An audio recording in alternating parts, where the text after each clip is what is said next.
je suis rendue au-delà du café. Ça donne une petite idée de comment ma semaine a été. Mais ça, c'est pas important. Ça n'a pas rapport, pas en tout avec la lecture de cette semaine. Je vais quand même préciser qu'on est vendredi au moment où je tourne la vidéo, fait que c'est 100% chill, avant que mes parents s'inquiètent, là. Fait qu'on se lance tout de suite dans Des sourds et des hommes de John Steinbeck.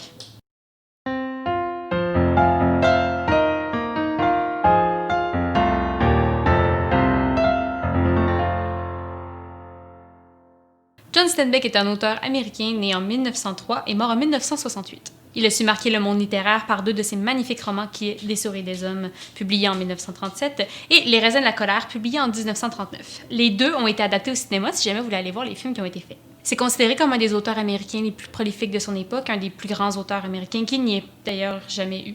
Il en a même gagné le prix Nobel de la littérature en 1962. Et le texte de Des sourds et des hommes a d'ailleurs été adapté au théâtre, dont au Music Box Theatre, très peu de temps après sa première publication, et plus récemment au Québec, à Montréal, donc au théâtre de Jean Duceppe, en 2019. Fait qu'on résume ça comment Des sourds et des hommes sans vous spoiler le roman au complet déjà en partant. Parce que ce serait vraiment facile à faire parce que c'est un roman d'à peine 100 pages, là. Il est hyper mince. L'histoire est simple, les scènes sont courtes, puis tout se passe extrêmement rapidement. On perd pas de temps avec des scènes qui servent absolument à rien, on est tout le temps dans du concret. Ça sert tout le temps à quelque chose. C'est un peu un lien avec la manière dont ça a été écrit, qui fait que ça ressemble un petit peu aussi à une pièce de théâtre, on va y revenir plus tard. Écoutez mon accent, ça sort quand je bois. Là, je fais attention, je veux pas que le monde pense que j'essaie d'inciter les jeunes à boire de l'alcool. Puis t'as pas de scène où t'as l'impression qu'il essaie de mettre de la chair autour de l'os puis fouler un peu son histoire pour que ça a l'air de ressembler à quelque chose puis qu'il y ait au moins 100 pages à raconter. D'ailleurs, c'est ce que ce roman-là va m'avoir beaucoup appris, c'est qu'il y a une bonne partie des romans, des fois, qui vont genre étendre ça parce qu'ils se disent « Ah, un bon roman, c'est au moins 300 pages. » Non. Il y a des romans très courts qui sont extrêmement pertinents et magnifiquement bien écrits, dont Des sourds et des hommes, Oscar et la Dame Rose, aussi d'Éric Emmanuel Schmitt, dont on va sûrement faire une capsule très prochainement. Là, je suis en train de dériver de ma route. Là. J'ai posé une question puis j'ai pas répondu encore. Puis il disait tout ça, c'est pas vraiment pertinent. Fait que regarde, hey, on va commencer ça, ce résumé-là. Spoiler alert. On est au début des années 30 en Californie et aux États-Unis. Et on suit les personnages de Lenny et de George qui s'en vont vers un nouveau camp de travail. Ils essaient de mettre de l'argent de côté pour pouvoir s'acheter une ferme et vivre peut-être l'espoir d'un rêve américain. Ils parlent souvent de leur rêve. Lenny demande toujours à George de lui raconter ce rêve-là parce que c'est ce qui le rend bien, c'est ce qui le rend heureux. Le personnage de George est un petit vide intelligent, très grand travailleur. Et sur ses épaules, il traîne un petit peu le fardeau de Lenny, qui est un grand gars super musclé, super costaud, mais qui n'a pas l'air d'avoir dépassé le stade de l'enfance mentalement. Et ça va lui attirer beaucoup de problèmes très souvent. Parce que Lenny a l'habitude, l'envie, tout ça, le besoin de toujours caresser les choses qu'il trouve douces. Donc, il y a constamment des souris mortes dans ses poches pour pouvoir les caresser. Il pense toujours à flatter des lapins. Tout ce qu'il peut trouver de doux, il va vouloir le toucher. Et c'est ce qui le met souvent dans le trouble. Ils ont été expulsés, donc obligés de partir de leur ancien camp de travail à Weed parce que Lenny était allé trop loin en essayant de vouloir caresser la robe d'une femme. Et ça a passé pour une agression, donc ils ont dû quitter la ville très rapidement. Et au camp proche de Soledad, ce qui est arrivé, c'est que Lenny a voulu caresser les cheveux d'une femme, qui lui a d'ailleurs dit « Vas-y, touche mes cheveux, ils sont doux ». Mais Lenny n'est pas conscient de la force qu'il a, et tout ce qu'il touche, il finit souvent par le briser, le blesser, le tuer. Alors, c'est ce qui arrive. Et là, Lenny, il panique parce qu'il sait très bien que George va être fâché, qu'il n'avait pas le droit de faire ça, que ça va mal aller, dans le fond, qu'il va s'attirer des problèmes. Et comme il s'était entendu au début de l'histoire, George va aller chercher Lenny caché dans les fourrés proches du camp de travail. Et George, il est parfaitement conscient que tous les hommes du camp vont vouloir le tuer parce qu'ils savent que c'est lui qui l'a fait. Ils sont déjà en chasse contre lui. Alors, George va prendre la décision de prendre l'arme puis de s'occuper de la situation. Il n'y a pas vraiment de moyen que je peux résumer la fin de ce roman-là, puis que ce soit aussi clair et pas beau, parce que c'est pas ma job de rendre ça beau, mais c'est tellement magnifique comme finale que je vais vous laisser la découvrir vous-même dans le roman. Chapitre 6, tout petit, à peine quelques pages. C'est une scène absolument déchirante, puis on voit la douleur de George d'avoir à poser un acte comme ça, puis l'espoir de Lenny, parce que Lenny n'est pas conscient de ce qui s'en vient. Il fait juste rêver puis trouver ça beau, ce qui est quand même une fin particulièrement touchante. Mais ce que je vous fais aujourd'hui, c'est vraiment un résumé global parce que ce serait facile pour moi de vous raconter l'histoire au complet puis que vous n'ayez même pas besoin de lire le roman. Puis c'est pas ça que je veux faire. On en a déjà parlé. Je suis pas là pour vous donner des réponses. Je suis pas là pour remplacer la lecture de votre roman. Je suis là pour compléter des choses et apporter des nouvelles réflexions. On est sur la même page? Bon. Dans ce roman-là, on se trouve à être dans un style naturaliste. C'est un des grands courants littéraires qui a vu le jour à peu près à la fin des années 1800, à la fin du 19e siècle, dans le fond, en écho avec les œuvres de Émile Zola, qui était un auteur français. D'ailleurs, contrairement à Steinbeck, Zola, il se gêne pas pour te faire des putains de briques de 600 pages. J'ai eu à lire L'Assommoir, moi, au cégep. C'est intéressant l'assommant, très intéressant, mais c'est assommant. Bref, le naturalisme, ça veut globalement dire imiter la nature. Puis ça veut pas mal dire de donner un effet encore plus que juste réaliste. Contrairement à un roman qu'on pourrait dire réaliste, le roman naturaliste va plutôt pousser vers une expérience, une espèce de transcendance de l'époque.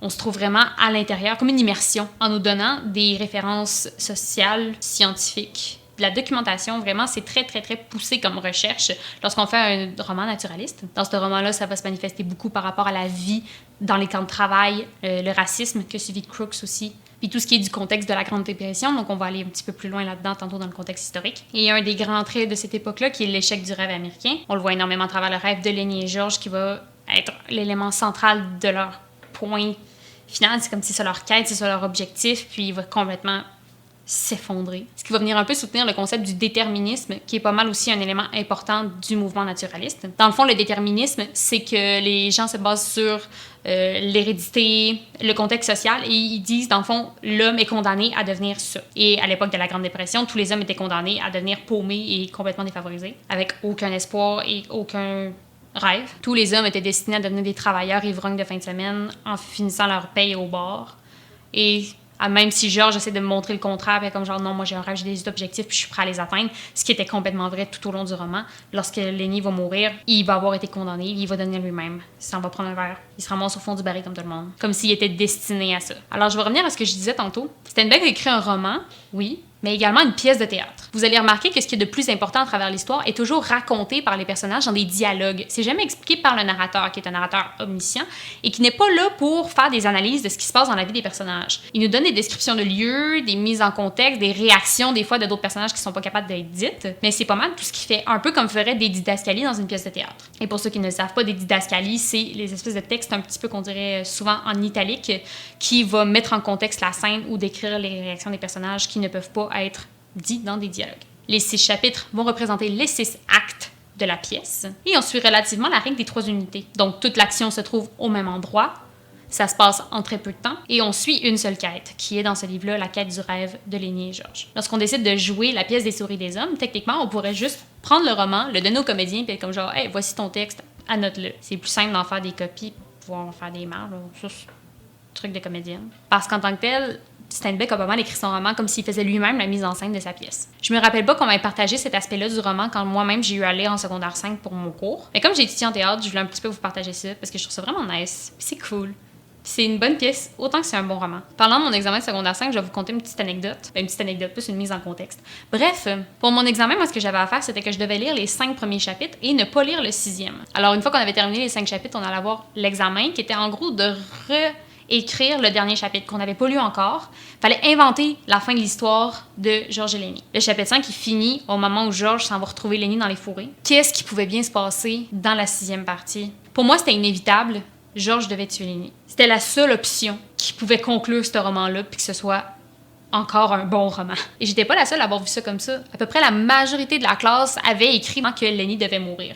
Une bonne partie avait dit que c'était George qui le tuait, d'autres avaient dit que c'était Crooks. Bon, bref, la très grande majorité du monde tuer Lenny à la fin de leur texte. Et là, après ça, on allait relire la fin du roman, donc les quelques pages qui nous restaient pour découvrir qu'est-ce qui se passait dans la tête de Steinbeck et comment il avait conclu son écrit. C'est quand même particulier qu'avec la lecture des 5 premiers chapitres, on soit tous pas mal arrivés quasiment à la même conclusion. Mais en même temps, c'est pas niaiseux parce que Steinbeck, c'est un écrivain incroyable et il savait comment construire ce roman pour nous faire évoluer avec lui. Lorsqu'on fait une lecture, qu'elle soit obligatoire ou qu'on lit pour le fun, on fait toujours un espèce de chemin dans notre tête puis on déduit au fur et à mesure qu'est-ce qui va peut-être arriver plus tard. Nos personnages sont confrontés à certaines situations, on les voit évoluer, on voit les obstacles dans lesquels ils les fait avancer dans leur quête ou les fait échouer. Et c'est facile d'arriver à des conclusions avant la fin du roman. Ça veut pas dire qu'on va pas être surpris par la twist finale, mais on peut s'attendre à ce que quelque chose arrive. Puis après ça, ça relève des mots de l'auteur, à quel point il va avoir mis ça beau ou à quel point il va avoir bien décrit la situation pour qu'on soit content de la finale ou déçu. Je me demande d'ailleurs si c'est encore ça qu'ils font dans l'examen de secondaire 5 à Poly. Je me souviens pas pantoute de comment j'ai écrit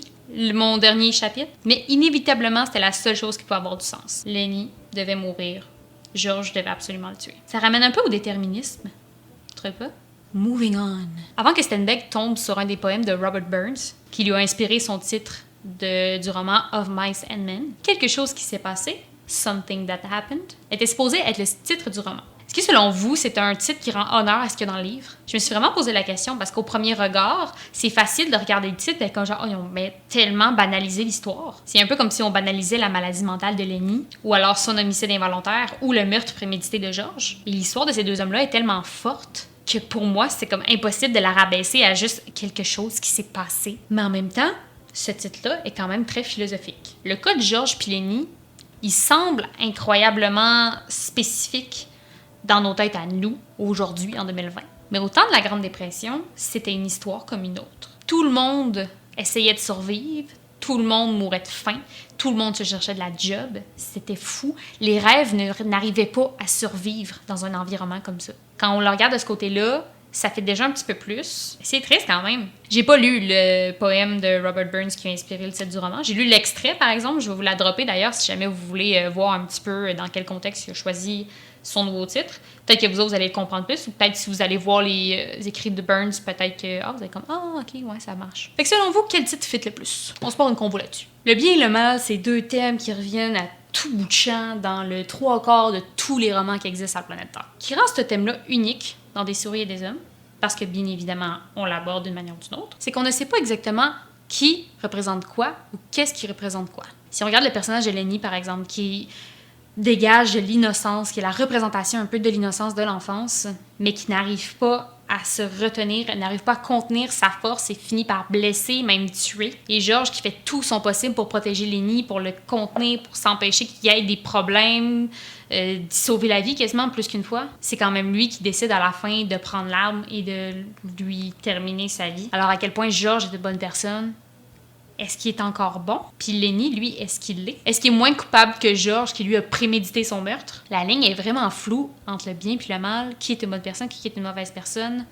Qui a fait des bonnes actions? Qui en fait des mauvaises? Puis il y a très peu d'auteurs qui sont capables de jouer sur cette fine ligne-là. Pour le contexte historique, pour cela, j'ai décidé de faire ça comme une grande fille et j'ai pas fait de background check avec un prof d'histoire. J'ai fait beaucoup de recherches, bien évidemment, mes liens vont être dans la description si vous voulez vous-même regarder ce que j'ai cherché. Je me lance. Alors, le roman se passe à l'époque de la Grande Dépression, qui a duré pas mal tout le long, dans le fond, du crash boursier de 1929 jusqu'à pratiquement la Deuxième Guerre mondiale. Après la Première Guerre mondiale, les États-Unis ont été dans une grande période très prolifique où ils faisaient beaucoup d'argent. C'était une grande période de prospérité économique. On appelle d'ailleurs les années 20 les années folles. Tout le monde était foufou. Jusqu'en 1929, où la bourse a planté violemment. Et tout le pays, et plus tard le reste du monde, a été plongé dans une gigantesque crise économique. Les banques, les compagnies, tout le monde faisait faillite. Et ça a été une longue récession économique, à peu près quasiment jusqu'à la Seconde Guerre mondiale, où les gens sont pas mal retournés au travail avec l'industrie de l'armement, les femmes sont retournées au travail aussi. Ça a pas mal aidé à sortir de là. Et tout le long des années 30, il y a eu ce qu'on appelle le New Deal, qui a été mis en place par le président américain de l'époque, Franklin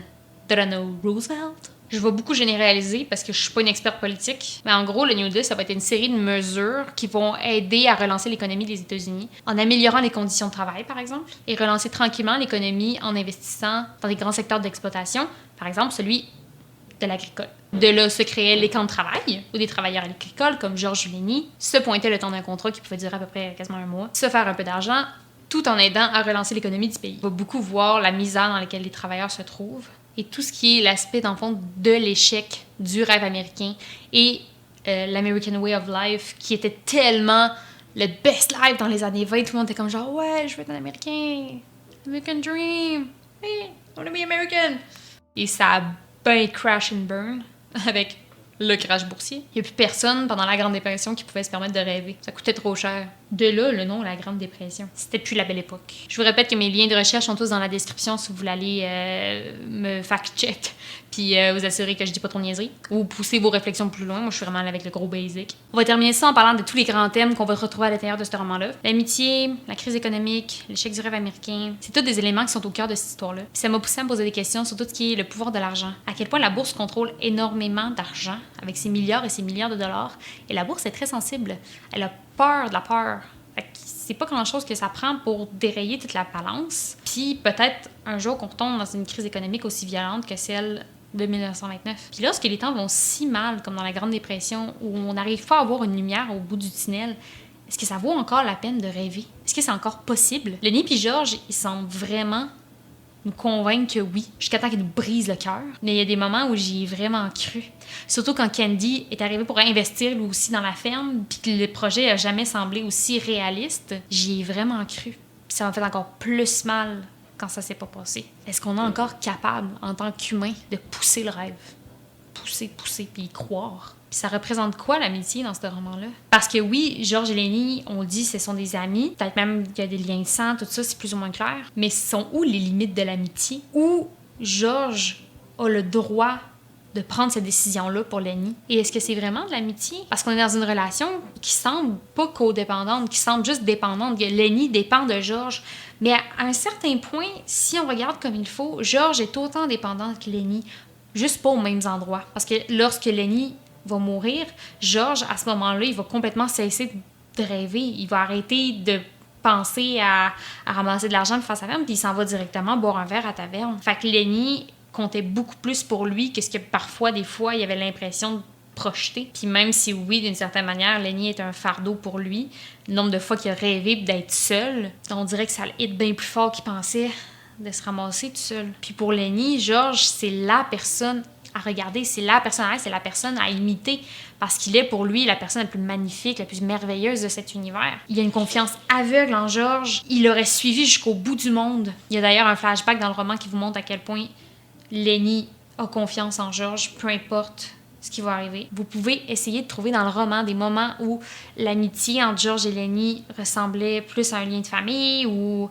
qui était plus particulièrement axé sur un a besoin d'un, l'autre a besoin de l'autre. Parce que c'est pas une relation qui est normale, c'est pas ce qu'on appellerait une relation amicale t'es mon chumé de fin de semaine. Il y a vraiment un lien profond entre ces deux hommes-là. Puis ça nous pousse à nous demander est-ce qu'il y a des limites à l'amitié. C'est en lisant Des souris et des hommes qu'on peut se demander qu'est-ce qu'on est prêt à faire au nom de l'amitié. Puis pour bien des gens, la limite, elle peut se rendre extrêmement loin. J'espère que vous allez me partager vos propres impressions en commentaire. Comment se sont passés vos examens? Quel genre de questions vous a posé? Est-ce que mon vidéo vous a été utile? J'espère que oui, c'est pour ça que je fais ça. Alors, je souhaite bonne lecture à ceux qui ne l'ont pas lu encore et en gros, merde, bien évidemment, pour vos examens. Alors, on se dit bye bye et à la semaine prochaine!